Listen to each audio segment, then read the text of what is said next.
With the explosion of smartphones and internet use across China, illegal online activities have also risen dramatically.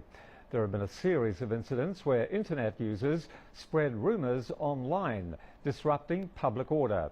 Using the internet as a platform for defamation has also become widespread. To combat this, China's Supreme People's Court is set to hold a press conference shortly, and the court will provide further details on what constitutes an online crime, either involving the misuse of information or committing defamation. For more, we're joined by our reporter Ai Yang, who's standing outside the People's Supreme Court in Beijing. Welcome, Ai Yang.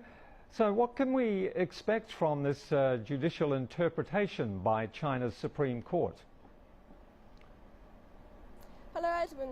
Well, as for now, we don't know the exact content of the press conference, but the Supreme Court is likely to issue judicial interpretations to further explain how current laws in the future can better regulate such illegal activities on the internet, such as creating and spreading misinformation and lies. We know although China has already enacted a number of laws to combat defamation in the past, such as the law on the Public Security Administration punishments in 2006, which said spreading misinformation and false reports is punishable by up to 10 days in jail.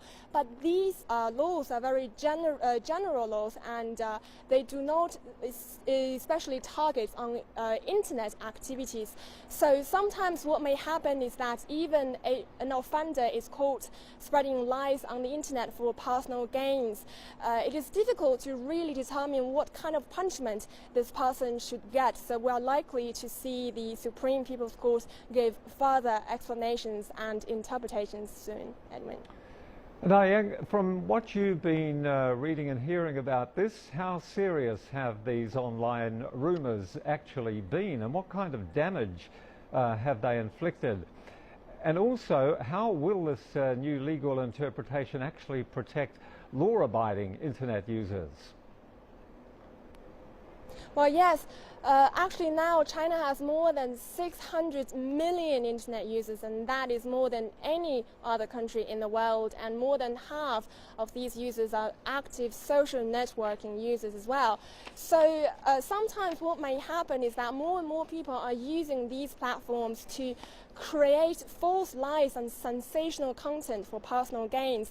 And a very prominent recent case is the arrest of a man named Qin Huohuo and the shutdown of his company, which allegedly has been creating false content to profit from the internet. And a very famous false news he created was that the Chinese government paid more than $30 million to a foreign passenger who died in a 2011 train crash in China.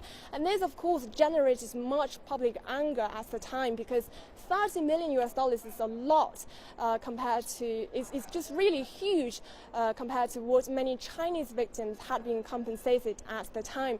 And this man, after he got famous by creating 12 microblogs on the internet, he was also selling his service to other so-called clients who want immediate internet fame. And of course, like you said, of course the interpretations will be asked many questions, because normal internet users also want to know if they will be somehow influenced in the end. For example, if they unknowingly reposted some false information on the internet, will they be held liable for spreading false information? And these questions we will have to wait and see how the Supreme Court give further explanations, Edwin. All right, we'll be in touch when that press conference is on. Thanks very much indeed, Ai Yang.